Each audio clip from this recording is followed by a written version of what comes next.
జీవితంలో 3 విషయాలున్నాయి, 3 వస్తువులున్నాయి. వాటికి మీరు ఎప్పుడూ వశమైపోకూడదు. మొదటిది ధనం.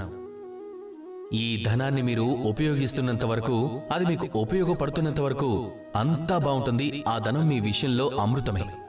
కానీ ఆ ధనమే ఎప్పుడైతే మిమ్మల్ని ఉపయోగించడం మొదలు పెడుతుందో అప్పుడిక మీ అంతం ప్రారంభం అయిపోయిందనుకోండి. రెండో విషయం గడిచిపోయిన గతం. మీరు ఏమైనా చేయండి, దాన్ని ఎప్పటికీ మార్చలేరు. ఇక ఈ నిజం కూడా మీకు తెలుసు. కానీ మనం దాని వశమైపోతూనే ఉంటాం.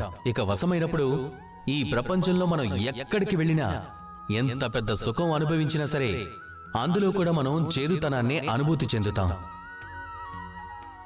మూడో విషయం, మీ చుట్టుపక్కల వాళ్ళు వివిధ రకాల వాళ్ళు ఉంటారు. వాళ్లకు భిన్నమైన ఆలోచనలుంటాయి, భిన్నమైన దృష్టికోణం ఉంటుంది.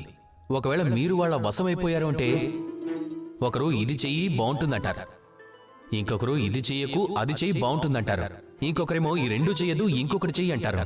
ఈ మాటల్లో మీరు ఏ రకంగా చిక్కుకుపోతారు అంటే చివరికి మీరు లక్ష్యం లేని వాళ్ళైపోతారు.